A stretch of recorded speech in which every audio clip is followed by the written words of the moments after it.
Although I give enlightenment and freedom from distress, conditioned souls in general want to keep what they possess. So they appeal to gods who are much easier to please. Though when they thrive, they sometimes try to kill their deities. So Krishna goes on to explain that, yes, sometimes when people are appealing to demigods for material boons, they become in some conflict. So this is the story cited by Sukadeva as an example.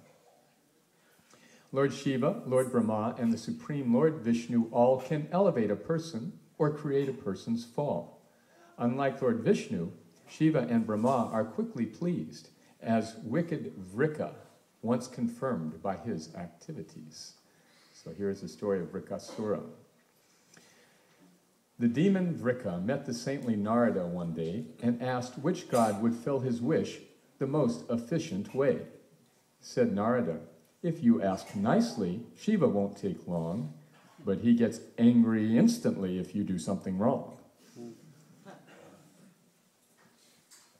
Sometimes Srimad Bhagavatam is called the glorification of Narada Muni by his disciple Vyasadeva, because he appears in so many ways in so many different situations. So here he is again, popping in and giving advice to Vrikasura. So Vrika worshipped Shiva with a sick, bizarre device. He cut his flesh and burned it in the fire of sacrifice. A week went by. Impatient, Vrika dropped that plan. Instead, he washed his hair and bared his axe, prepared to cut his head. As Vrika poised to lop his head directly in the fire, Lord Shiva swiftly grabbed his arm and mercifully inquired, "What is it that you want, my friend? Here, let me mend your wounds. Why cut your head? A cup of water is fine. I'll grant your boons." The crooked Vrika cackled as he gave this sick reply. "When I touch someone's head, I wish that he at once shall die." Lord Shiva showed consent and gave his head a little shake, although he feared that he was giving nectar to a snake. To test Lord Shiva's blessing, Vrika raised his hand and said, "I'd like, my lord, to see if this will work upon your head." Lord Shiva turned and, terrified, fled swiftly into space. The mystic Vrika ran behind and managed to keep pace. Since no one counteracts the boon that Shiva has bestowed, the gods could only stare as Shiva ran through their abode. At last he reached the Sea of Milk, that luminous domain inhabited by Vishnu, that the greatest souls attain. Lord Vishnu knew that Shiva had been threatened with demise and stepped in to protect him by assuming a disguise. Appearing 5 or 6 years old with beads and deerskin dress, Lord Vishnu summoned Vrika, smiled, and pleasantly expressed. And here's Lord Vishnu as the little boy, stopping this furious Vrika. "My dear respected sir, you've come so far, you must be tired. Please stop and rest your body, for your body is required for any great pursuit. That's good, relax. Now, if I'm fit, please tell me of your mission. I would love to hear of it."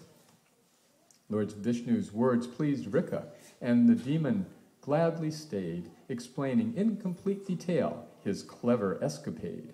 The youthful student listened well, then shook his head in doubt. "In this case," said the student, "we have something to find out. This Shiva, cursed by Daksha, gobbles flesh in ghostly haunts. He gives his fellow ghosts and goblins anything they want. His blessing must be useless. Quickly, touch your head and see, for if he lied, you must reply and end his treachery."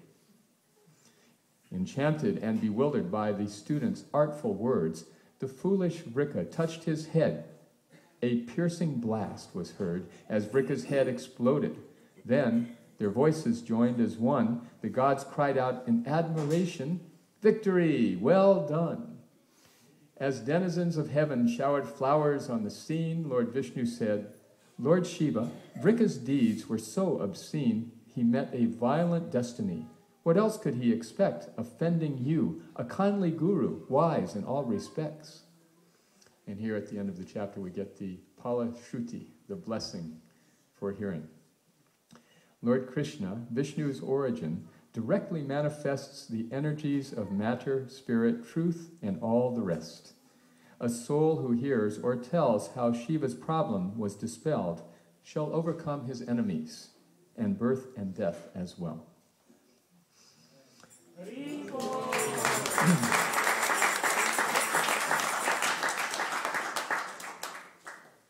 So now, Your Holiness, Giriraj Maharaj, you please tell us more about overcoming birth and death. Now, of course, the very first point of spiritual knowledge is that I am not the body, I am the soul within the body, and therefore I really have no relationship with the material world. My real relationship as an individual soul is with the Supreme Soul, with Krishna, in the spiritual world. But although we may have such knowledge in theory, we are conditioned to identify with the body and to think that having comforts and facility for the senses of the body are very important, and we don't want to be without them. Now, Srila Prabhupada told a rather humorous story about Lord Shiva. Of course, he was making the point about how chaste and faithful a wife should be to her husband. Of course, the relationship should be reciprocal. The husband should also provide whatever the wife needs, materially and spiritually. So, Lord Shiva and his wife, Parvati, live under a tree. That was sort of the basis of the question, that they live apparently in poverty, but their devotees are rich. So we all know how friends and family encourage us to develop materially. If we want to devote ourselves exclusively to spiritual life, or even primarily to spiritual life, they will come and advise us not to be extreme. We can have a little place for Krishna consciousness, not too much space, and rather we should pursue material goals like they're pursuing. So it even happens on a higher level, and people were sort of advising Lord Shiva and Parvati, why are you living under a tree? You should have a house. So hearing the same thing again and again and again, they thought, all right, well, everyone is saying we should have a house, so okay, we'll have a house. And of course, Lord Shiva and Parvati are extraordinarily powerful. They can create a universe if they want.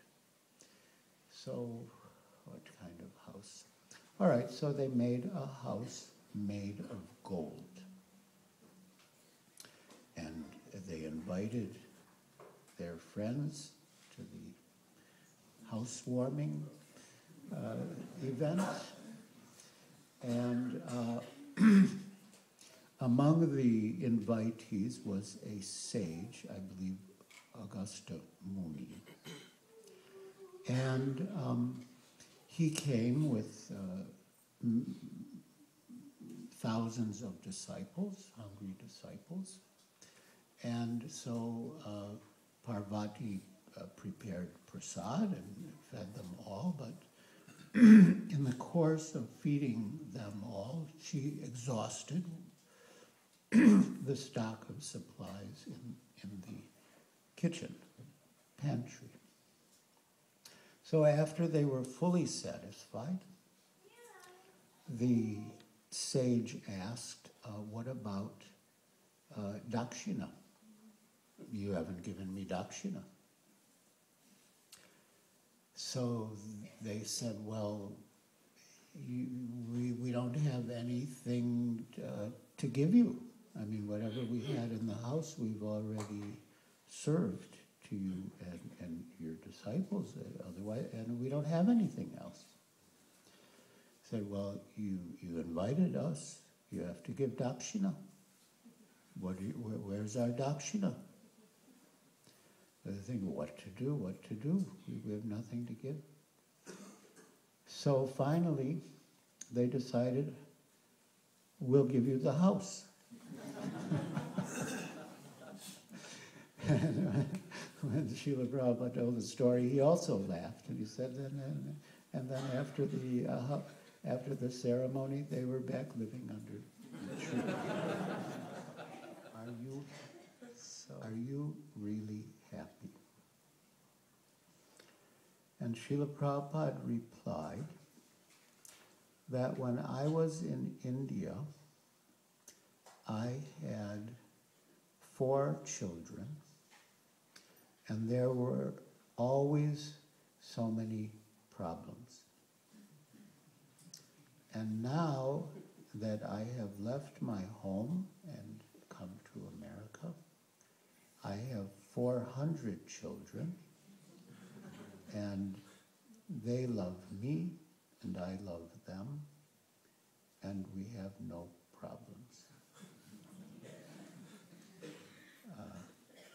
And he made the point that one who gives to Krishna is not the loser, but he's the gainer by hundreds and millions of times.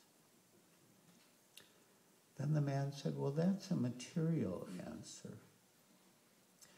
And Srila Prabhupada replied, I have many other platforms of happiness, but I have given an answer that you can understand.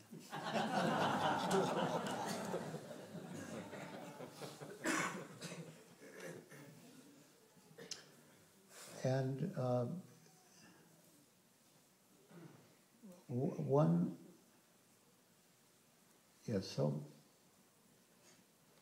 so now why would Krishna take away someone's opulence?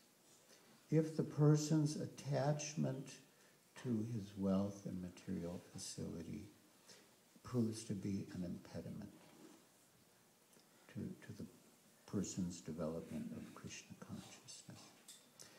But once a person passes the stage of material attachment and is able to use opulence in Krishna's service, then Krishna can give him unlimited opulence, as he gave to Srila Prabhupada. Srila Prabhupada said, first Krishna tested me by taking everything away, and later Krishna tested me by giving me everything. And coming back to the prediction that Srila Prabhupada would become the wealthiest man in India, Srila Prabhupada later commented that at that time, the Birla family was the richest in India. But he was saying the Birlas or any wealthy family anywhere, they might have 10 homes, 5, 10. How many homes can we have? And Srila Prabhupada said, and I have 108 homes, no more than 108 homes. So what rich man in the material world has 108 homes? And especially in India, it was considered extremely prestigious to have a European servant. Jawaharlal Nehru, when he was living in England, at great expense, he kept a European servant for his prestige. And Srila Prabhupada said, by then his disciples were beyond the hundreds, they were in the thousands. He said, I have thousands of European and American servants. And I don't pay them anything. Rather, they pay me. So, what rich man, Srila Prabhupada was saying, what rich man has that kind of opulence? So, it's true, the one who gives to Krishna is not the loser, but the gainer by millions of times.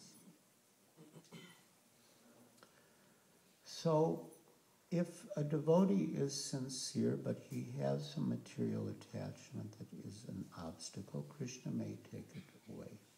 And that's his mercy. And our acharyas give the example of a loving parent.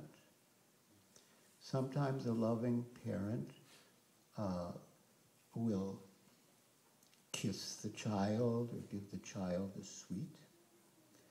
And sometimes the same loving parent will reprimand the child or give the child a punishment. But both are meant for the benefit of the child. Both are loving, both are manifestations of the loving care of the parent.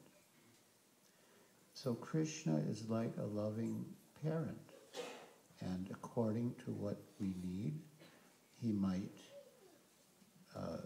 give us sweets to encourage us, or if he thinks we need it, he might give us some bitter medicine.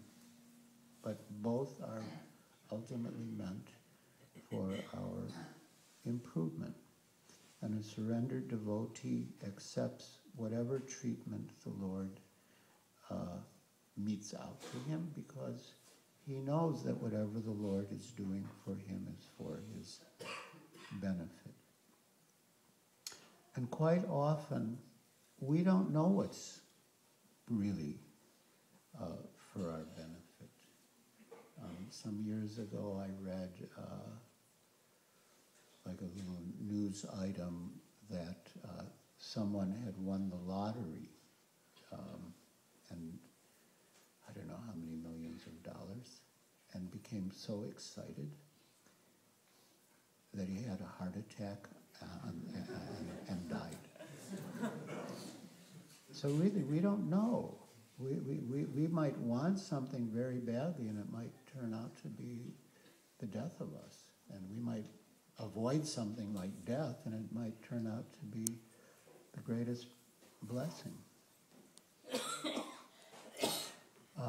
And wise people in various traditions understand this fact. There's a story in the Chinese tradition. I've mentioned it before. There was a wise Chinese farmer, and he had 2 horses. So somehow one of the horses broke loose, and the neighbors all came and said, oh, how terrible. You had 2 horses and now one is gone. How terrible. He said, maybe yes, maybe no. So his son went out to look for the lost horse. And he came back. He didn't find that one, but he came back with 2 other horses. So then the neighbors came and said, oh, how wonderful. You had 2 horses, now you had 3. And the wise Chinese farmer said, maybe yes, maybe no. So then one of the horses was a little wild, and the son was trying to break in the horse. And in the process, he was thrown from the horse and broke his leg. So all the neighbors came and said, oh, how terrible, your son has broken his leg. Maybe yes, maybe no. So then the king's men came to enlist healthy young men in the army. So they came looking for the farmer's son to enlist him in the armor. And then they saw he's got a broken leg, he's in a cast. So all the neighbors said, oh, how wonderful, your son avoided the army. And he said, maybe yes, maybe no. And like this, the story goes on. So we are not actually very good at predicting what is good for us, what will make us happy. But Krishna knows. And therefore, it is wise for us to trust